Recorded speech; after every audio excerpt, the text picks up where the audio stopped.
అయిపోకూడదు, చిత్రమైపోకూడదు అని చెప్పి మన రాష్ట్ర ప్రభుత్వాలు, మన పాలకులు, మన పోలీసు వారు గట్టిగా నిద్రాహారాలు మానేసి 24 గంటలు మరి ఈ గంజాయిపై, మత్తు పదార్థాలపై పోరాడుతా ఉన్నారు. మీరందరూ కూడా దానికి మద్దతు తెలియజేస్తూ గంజాయి ద్వారా ఏ విధంగా మనకు నష్టాలు ఉంటాయో ఒక పాట ద్వారా మనం విందాం. ఒకసారి గట్టిగా చప్పట్లు కొట్టాలి నాన్న తమ్ముడు చిన్న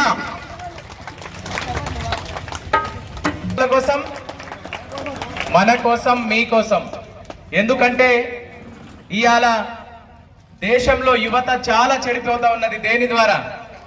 అమ్మ నాన్నలు మరి అమ్మ నవమాసాలు కడుపున మోసి పురిటి నొప్పుల బాధను భరించి జన్మనిచ్చి కొడుక మంచిగా చదువుకో, బిడ్డ మంచిగా చదువుకో అని అంటే మరి కొడుకేమో బండ్లు కావాలి, గంజాయి కావాలి, మరి కూతురు ఫోన్ కావాలి. అవునా కాదా? అటువంటి మరి సందర్భాలు ఉండడం చేత ఇవాళ ఈ యొక్క కార్యక్రమాన్ని మీ దగ్గర పెట్టడం జరిగింది. ఇలా ప్రతి మనిషి 6 గంటలు పనిచేస్తారు లేదా 12